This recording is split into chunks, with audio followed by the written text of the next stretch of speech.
بسم اللہ الرحمن الرحیم۔ شروع کرتا ہوں اللہ کے پاک نام سے جو بڑا مہربان نہایت رحم والا ہے۔ دیکھتی آنکھوں سنتے کانوں کو السلام علیکم۔ بہنوں بھائیوں اور بزرگوں، آج کی ہم اس اسلامی معلوماتی اور تعلیمی ویڈیو میں ہم معروف سیرت الجنان سے ماخوذ تفسیر سورہ انعام کی آیت نمبر 53 کو بیان کر رہے ہیں۔ براہ کرم اس ویڈیو کے آخر تک ہمارے ساتھ رہیں اور مکمل ویڈیو بھی دیکھیں، کیونکہ ہم اس آیت کے گہری معانی اور تشریحات کو بیان کر رہے ہیں اور اسلامی تعلیمات کے تناظر میں اس کی اہمیت کو واضح کر رہے ہیں۔ اس آیت کے اندر موجود حکمت اور رہنمائی کے بارے میں گہرائی سے آگاہی حاصل کریں۔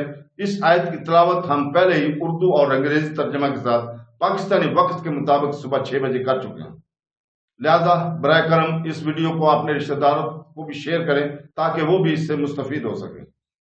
قرآن پاک اس رب العالمین کا بے مثال کلام ہے جو واحد محمود، واحد خالق اور پوری کائنات کا حقیقی رب ہے۔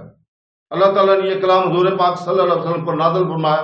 بابرکت وحی کا آغاز رمضان کے مقدس مہینے میں ہوا۔ سیدنا جبرائیل علیہ السلام کو حضور پاک صلی اللہ علیہ وسلم پر وحی لانے کا سعادت حاصل ہوئی۔ کچھ بابرکت آیات آپ پر براہ راست عطا کی گئی۔ حالات و واقعات کے لحاظ سے سب سے فصیح زبان عربی زبان میں تقریباً 23 سال کے عرصہ میں وحی الہی کا نزول ہوا۔ سورہ انعام قرآن مجید کی چھٹی سورہ ہے جس میں 165 آیات ہیں۔ قرآن مجید میں الفاتحہ، البقرہ، العمران، النساء اور سورہ المائدہ کے بعد ترتیب سے آنے والی یہ سورت واضح موضوعات پر مرکوز ہے۔ سورہ انعام کے فوائد میں معافی، خوش قسمتی شامل ہے۔ سورہ انعام کا نام اس کی 15 آیت سے لیا گیا جو 136 سے شروع ہو کر 150 پر ختم ہوتی ہیں۔ ان آیت میں اللہ کے پیغام کی اصل فکر قلعوں کے بارے میں تھی۔ انعام کے لفظی معنی عربی زبان میں جنگ کے ہیں۔ ابن عباس کی روایت کے مطابق پوری سورہ مکہ مکرمہ میں ایک ہی نشست میں نازل ہوئی۔ اسما جو کہ یزید کی بیٹی اور حضرت معاذ بن جبل کی چچا زاد بہن تھی، فرماتی ہیں کہ اس سورت کے نزول کے وقت حضور پاک صلی اللہ علیہ وسلم اونٹنی پر سوار تھے اور میں نے ان کی ناک پکڑی ہوئی تھی، مہار پکڑی ہوئی تھی۔ نزول کے وقت 70,000 کے قریب فرشتے اس سورت کے ساتھ اللہ کی تسبیح کرتے ہوئے آئے تھے۔ یہ تو سورہ انعام فضائف کا آغاز ہے۔ جو کوئی بھی اس سورت کو پڑھتا ہے وہ 70,000 فرشتے اس کے لیے دعا کرنا شروع کر دیتے ہیں تاکہ اس کی تمام پریشانیاں اور دور ہو جائیں۔ اللہ تعالیٰ نے سورہ انعام کی آیت نمبر 53 میں فرمایا، جس کا ترجمہ ہے، اور یوں ہی ہم نے ان میں بعض کے دوسروں کے ذریعے آزمائش کی کہ یہ کہیں کہ یہ لوگ جن پر ہمارے درمیان میں سے اللہ نے آسان کیا، کیا اللہ شکر گزاروں کو خوب نہیں جانتا؟ اور یوں ہی ہم نے ان میں بعض کے دوسروں کے ذریعے آزمائش کی۔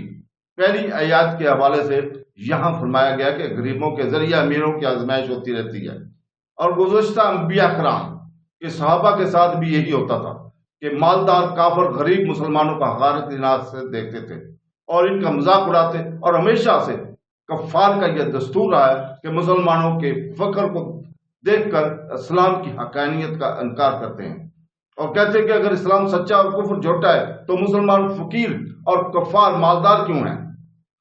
تو دوستو، اس سے معلوم ہوا کہ امیری اور غریبی کو حق کا پیمانہ قرار نہیں دیا جا سکتا۔ نیز سابقہ آیات کی شان نزول اور اس آیت کے درس سے بہت سے مذہبی لوگوں اور خود امیروں کو بھی درس حاصل کرنا چاہیے، کیونکہ ہمارے زمانے میں بھی یہ رجحان موجود ہے کہ اگر امیر آتا ہے تو اس کی تعظیم کی جاتی ہے، جبکہ غریب کو حقارت کی نگاہ سے دیکھا جاتا ہے۔ غریب کی دل شکنی کی جاتی ہے اور امیر کے آگے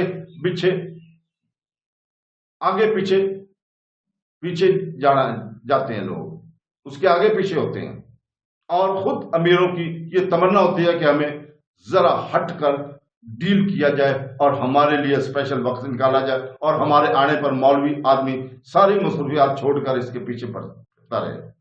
غریب آدمی پاس بیٹھ جائے تو امیر اپنے سٹیٹس کے خلاف سمجھتا ہے، اس سے غریب کے کپڑوں سے بو آتی ہے، غریب کے پاس بیٹھنا اس کی طبیعت خراب کر دیتا ہے، غریب سے ہاتھ ملانا اس امیر کے ہاتھ پر جراثیم چڑھ جاتے ہیں۔ الغرض یہ سب باتیں غور و تکبر کی ہیں، ان سے بچنا لازمی ضروری ہے۔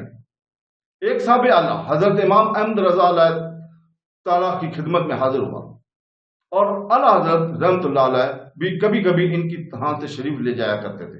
ایک مرتبہ آپ نے ان کے ہاں تشریف فرما تھے کہ ان کے محلے کا ایک بیچارہ غریب مسلمان ٹوٹی